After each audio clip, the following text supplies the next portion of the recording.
Bismillah, alhamdulillah, wassalatu wassalamu ala rasulillah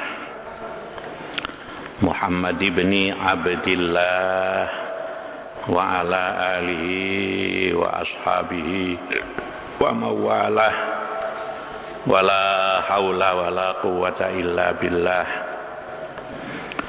Rabbana la ilma lana illa ma 'allamtana innaka antal alimul hakim. Rabbana wa tub 'alaina ya maulana innaka antat tawwabur rahim. Amma ba'du. Al-Fatihah. A'udzu billahi minasyaitonir rajim. Bismillahirrahmanirrahim. Alhamdulillahirabbil alamin. Arrahmanir rahim. Maliki yaumiddin. Iyyaka na'budu wa iyyaka nasta'in. Ihdinas siratal mustaqim. Siratal ladzina an'amta 'alaihim ghairil maghdubi 'alaihim. Para bapak, para ibu, jamaah kaum muslimin, khususnya jamaah sholat subuh Masjid Agung Jamek rahimakumullah. Alhamdulillah, pagi ini kita dapat berjumpa kembali dalam keadaan sehat walafiat. Mudah-mudahan perjumpaan kita kali ini akan membawa semangat, semangat beribadah, semangat beramal saleh, dan semangat berjuang untuk menegakkan agama Allah Subhanahu wa taala. Amin. Selama bulan Ramadan, kita benar-benar berperang melawan hawa nafsu. Jadi selama bulan Ramadan kita berperang melawan hawa nafsu. Yang kita serang adalah hawa nafsu keserakahan, hawa nafsu yang menjadikan kita rusak, kebohongan, termasuk kebohongan, kesombongan, hasud. Ini selama Ramadan benar-benar kita perangi dengan mengisi banyak ibadah, apakah itu namanya salat berjamaah, salat tarawih, salat witir, membaca Al-Quran, dan amal-amal saleh yang bersifat sosial, apakah itu namanya sedekah, infak, dan sebagainya. Dan itulah maka pada waktu kita melaksanakan Idul Fitri bisa juga disebut dengan hari kemenangan, hari kemenangan. Yang menang apa? Menang di dalam melawan hawa nafsu. Lah, sesuai dengan hadis Rasulullah sallallahu alaihi wasallam, man shoma ramadhana imanan wahtisaban ghufira lahu ma taqaddama min dambihi. Siapa yang berpuasa Ramadan didasari iman ikhlas karena Allah, maka diampuni semua dosanya. Mestinya, jadi ini mestinya. pada waktu Idul Fitri itu kita tidak punya dosa. Ini mestinya. Ya. Karena apa? Ghufira lahu ma taqaddama min dzambi. Jadi mestinya kita tidak punya dosa. Nah, sekarang memang masalahnya dosa kita diampuni apa tidak karena kita mengerjakan puasa Ramadan. Ini yang tahu hanya Allah, ya. Puasa kita diterima apa tidak, ini yang tahu hanya Allah, ya. Hanya saja ada beberapa kriteria, ya, yang harus kita lihat sebagai ukuran puasa diterima apa tidak, gitu ya. Jadi hakikatnya yang menerima puasa dosa kita diampuni ini Allah. Tapi kan kita tidak tahu, ya. Nah, ada beberapa kriteria yang harus kita lihat sebagai ukuran puasa kita ini diterima apa tidak, ya. Yang pertama, puasa yang diterima itu adalah puasa yang dikerjakan semata-mata hanya karena Allah, lillahi ta'ala. Ini bukan hanya puasa saja, ya. Semua amal ibadah, semua amal saleh itu kalau ingin diterima harus dilandasi semata-mata karena Allah. Ya, kita ngaji seperti begini ini dapat pahala apa enggak? Ya, kalau kita ngaji ini karena Allah, ya. Orang ngaji seperti begini ini kata Nabi kan, majlisul ilmi sa'atan khairun min ibadati sanatin. Ya. Majlisul ilmi ngaji 1 jam itu lebih baik daripada ibadah selama 1 tahun, ya. 1 tahun, ya. Nah, ini juga begitu, ngajinya ini ikhlas karena Allah apa tidak, gitu ya. Jadi kriterianya 1 karena Allah, 2 puasa yang kita kerjakan itu benar, ya, benar. Kita tahu syaratnya, kita tahu rukunnya, kita tahu yang membatalkan puasa, gitu ya. Yang ketiga, selama Ramadan kita tidak mengerjakan maksiat, ya, maksiat. Apa itu maksiat? Mata, maksiat telinga, maksiat lesan, maksiat hati dan sebagainya. Selama Ramadan kita tidak mengerjakan perbuatan maksiat, ya.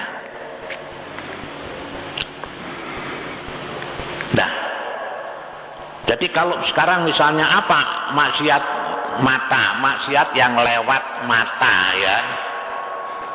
Kalau kita baca di dalam kitab Sulam itu, jadi maksiat mata itu ialah melihat sesuatu yang diharamkan oleh Allah, gitu ya. Nih, seperti melihat aurat, begitu ya. Nah, dan sebagainya. Maksiat telinga apa? Mendengarkan sesuatu perbuatan maksiat. Maksiat lesan apa?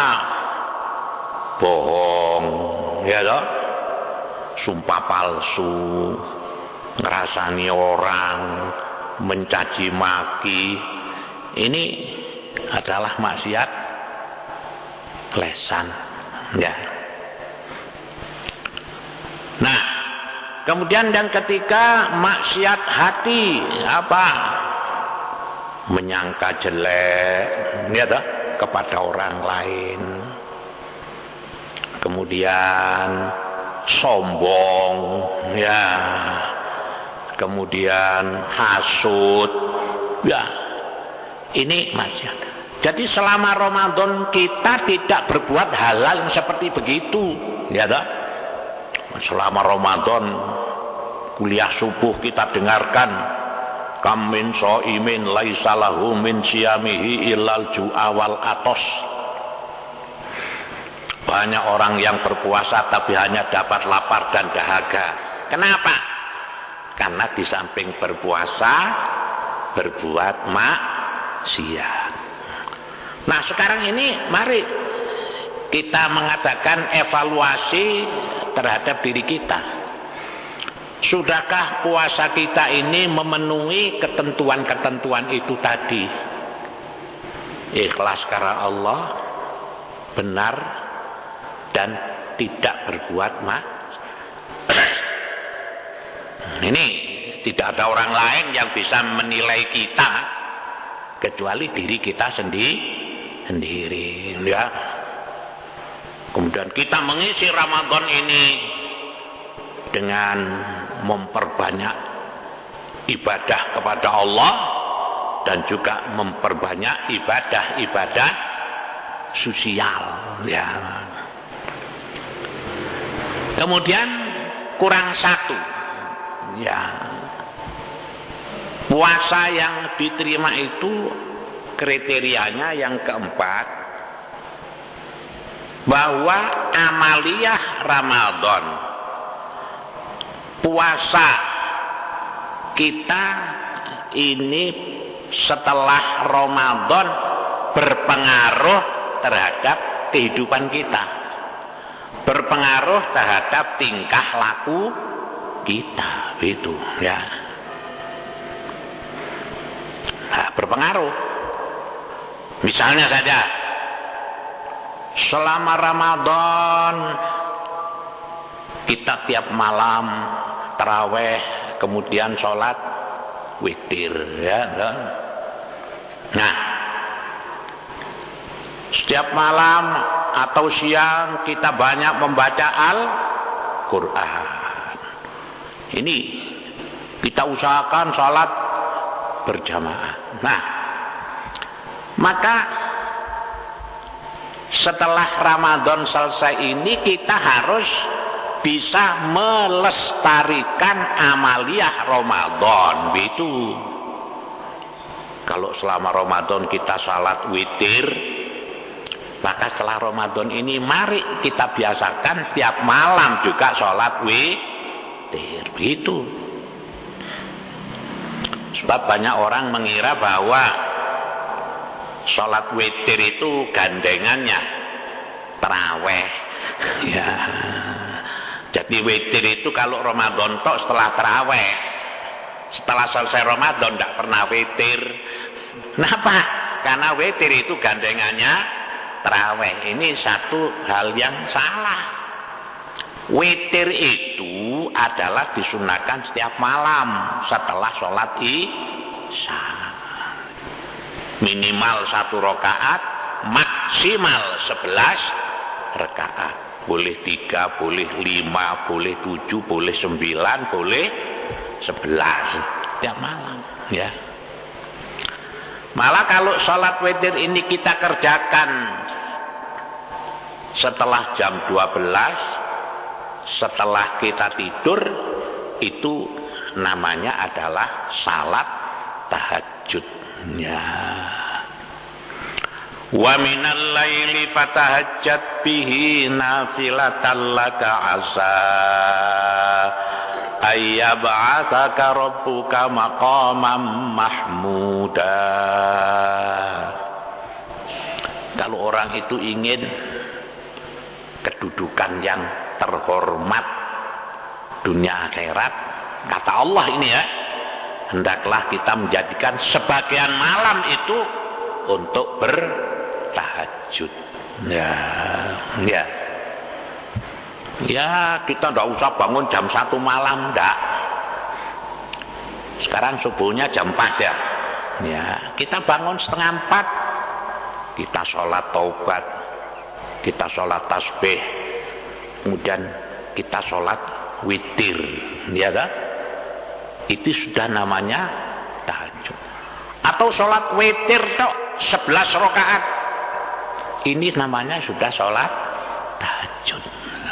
Nah, buat kita ini melestarikan amaliyah Ramadan setelah bulan Ramadan. Jadi kalau witiran hanya Ramadan tok, wah, malam likuran ke masjid, ya, taraweh 21, 23, 25, 27, 29 ke masjid sampai masjidnya penuh.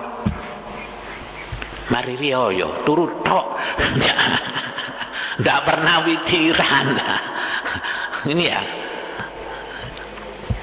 Jadi ibadah itu tidak hanya dalam bulan Ramadan toh, ini harus berpengaruh terhadap ibadah kita setelah kita mengerjakan puasa Ramadan, setelah kita ini selesai meninggalkan bulan Ramadan. Ya. Selama Ramadan kita siang malam baca Quran. Lah setelah hari raya ini mari kita tetap membaca Al-Quran gitu. Jangan siang malam baca Quran selama Ramadan. Kenapa? Waduh, karena pahalanya berlipat ganda. Pung Ramadan. Mari riyo Quran ini gak tahu dibuka blas, ngenteni kok Ramadan maneh. Loh begitu ya. Ini bukan begitu. Ya, jadi ibadah itu tidak hanya dalam bulan Ramadan. Ya, nah, istilah sekarang kan Ramadan itu disebut dengan rekonstruksi ibadah, membangun lagi ibadah kita, ya loh. Mana yang kurang kita tingkatkan selama Ramadan. Tapi tidak hanya Ramadan toh. Ini sebagai membangun kembali supaya kita ini menjadi orang yang semangat ibadah. Lah semangat ibadah ini kita lanjutkan setelah bulan Ramadan, gitu ya. Selama Ramadan kita tidak berani berbuat maksiat, tidak berani bohong, tidak berani ngapusi orang, tidak berani sombong, tidak pernah hasut. Kenapa? Takut kalau puasanya tidak diterima. Malah ada temannya bohong, diingatkan, kon iki poso-poso goro ndak diterima posomu. Wah, dia takut ndak diterima, ndak bohong. Mari riyo goro maneh. Ya sebab dhek dadi makelar. Ya. Nah, tidak, kita selama Ramadan tidak berdusta itu adalah sebagai satu, di sisi lain sebagai pelatihan tidak berbohong, dan setelah Ramadan tidak bohong ini kita teruskan sehingga sepanjang masa umur kita ini kita tidak bohong. Begitu maksudnya. Selama Ramadan tidak pernah sombong, mari Ramadan kambu maneh. Selama Ramadan tidak pernah ngerasani orang, halal bihalal ngerasani orang. Lah ini ya. Nah ya. Jadi ba'da Ramadan ini ya tetap jadi penilaian. Sama dengan orang haji itu, Pak ya. Orang haji itu. Di antara salah satu penilaian, di antaranya salah satu penilaian orang haji itu mabrur, itu ba'dal haji, ya. Setelah haji ini amalnya lebih baik, itu namanya mabrur. Ibadahnya lebih meningkat, sosialnya lebih meningkat, sedekahnya lebih meningkat. Wah, meningkat yang baik meningkat. Ini diantara salah satu penilaian haji mabrur. Akhlaknya makin baik, lebih itu ya. Dan itu kalau orang haji itu pada waktu ada di Madinah itu kan di sana 9 hari, karena yang 8 hari dipergunakan salat berjamaah 5 waktu sebanyak berapa itu? 40 rakaat ya. Jadi 40 itu yang disebut dengan sholat arba'in ya.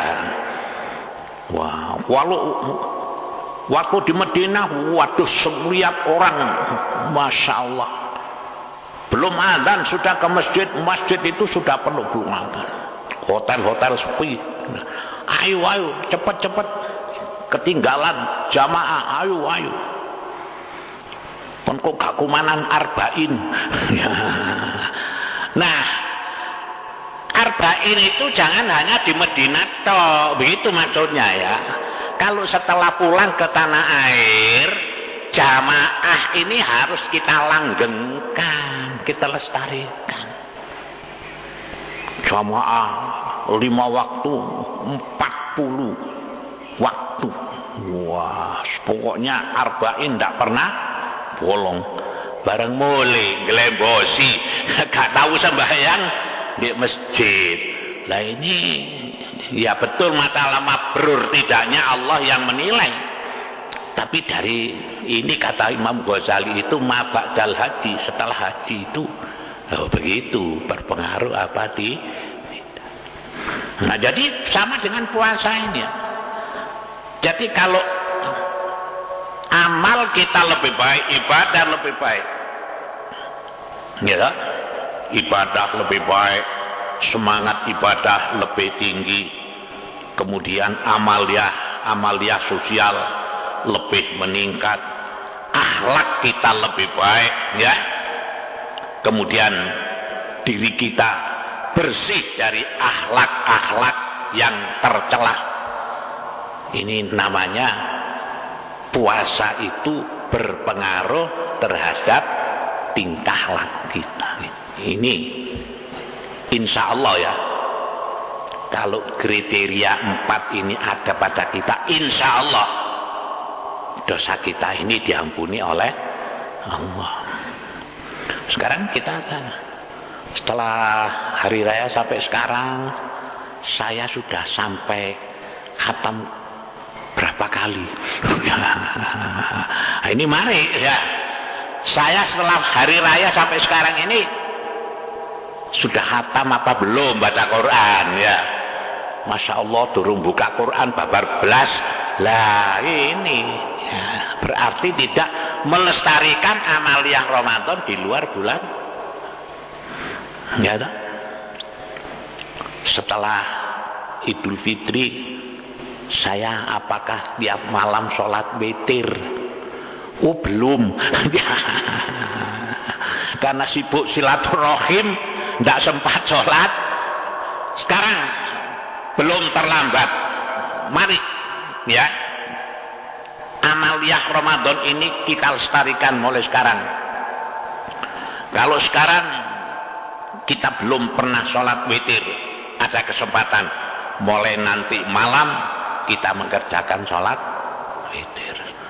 Kalau selama Idul Fitri sekarang belum pernah baca Quran, mari hari ini kita lestarikan, kita membaca Al-Quran, gitu ya. Kemudian kita evaluasi setelah Idul Fitri sampai sekarang, saya pernah bohong apa enggak? Saya sombong apa enggak? Saya pernah hasut apa enggak? Saya pernah ngerasani orang apa enggak? Nah kalau pernah, mari hari ini semuanya itu kita hentikan ya. Untuk apa? Agar puasa kita diterima oleh Allah, sehingga dosa-dosa kita diampuni semua oleh Allah. Nah jadi itu tadilah saya katakan mestinya. Nah ini mestinya ya. Begitu Idul Fitri kita tidak punya dosa mestinya ya. Nah, tapi kita lihat kriteria itu tadi dia ada apa itu menurut Al-Ghazali itu begitu. Kalau 4 ini ada pada kita, insya Allah puasa kita di. Kemudian yang kedua, para bapak dan ibu sekalian, setelah Ramadan ini mari kita meningkatkan ibadah. Meningkatkan ibadah ini tidak hanya secara kuantitas jumlahnya, enggak, tapi hendaknya kita juga meningkatkan ibadah ini secara kualitas, ya, secara kualitas. Misalnya kita salat, sudah sholat berjamaah, sholat sunnah, ini lebih banyak. Misalnya ini namanya volume salat kita. Tapi jangan lupa bahwa kualitas sholat kita harus kita tingkatkan. Bagaimana caranya kita ini supaya mengerti, memahami bacaan-bacaan di dalam sholat. Ini terus terang saja masih banyak orang-orang yang salatnya tekun tapi tidak ngerti maknanya apa yang dibaca. Ini kalau menurut Imam Hanafi, orang salat tapi tidak ngerti maknanya apa yang dibaca, ini tidak sah, ya. Kalau menurut Imam Syafi'i sah tapi tidak sempurna. Kalau menurut Imam Al-Ghazali, yang dinilai oleh Allah salat itu manakala kita ini khusyuk. Lah, termasuk khusyuk itu di dalamnya adalah mengerti apa makna yang kita baca. Mari sekarang ini kita meningkatkan ini, Pak, kualitas ibadah ini. Kita pelajari, ya. Kita beli buku sholatan lah, pesolatan, ya. Tidak sampai 5.000 harganya. Kita baca. Mulai dari Allahu Akbar kabiro walhamdulillahi katsiro sampai assalamualaikum. Ini apa artinya? Bukan berarti bahwa kita sholat itu sambil menerjemahkan, enggak. Tapi kita pahami maknanya. Inna sholati wa nusuki wa mahyaya wa mamati lillah. Orang itu kalau membaca sholat itu dihayati bacaan yang ada di dalam, pasti kita ini sholat kita ini tumakninah, insya Allah bisa khusyuk. Ini sembahyang sudah 60 tahun tapi belum tahu maknanya. Itu namanya salatnya itu belum berkualitas, ya toh? Jadi semua apa yang bahasa Arab kita harus tahu maknanya, walaupun itu sah. Wiritan, ya. Setelah sholat wiritan astagfirullahaladzim, ya, sampai selesai. Apa artinya itu? Embuh. Ini kita pahami, ya tak? Nah, baca Quran, ini kita pahami maknanya. Angen-angen maknanya. Tahlil, kita tahu maknanya apa yang dibaca dalam istighosah, loh, ya tak? Istighosah, waduh istighosah, masya Allah, lengat, ya. Tapi artinya apa itu? Garu. Nah, inilah sekarang yang saya katakan kita harus mengatakan peningkatan kualitas ibadah. Ini sudah waktunya, Pak. Ya, jangan kita biarkan diri kita ini pancet, tapi kita harus berusaha meningkatkan kualitas ibadah kita. Allahumma shalli ala sayyidina Muhammad wa ala alihi wasallam. Alhamdulillahirabbil alamin. Rabbana la tuzigh qulubana ba'da idh hadaitana wa hab lana min ladunka rahmah innaka antal wahhab. Rabbana atina fid dunya hasanah fil akhirati hasanah wa qina adzabannar. Subhana rabbika rabbil izzati amma yasifun wa salamun alal mursalin walhamdulillahi rabbil alamin. Assalamualaikum warahmatullahi wabarakatuh.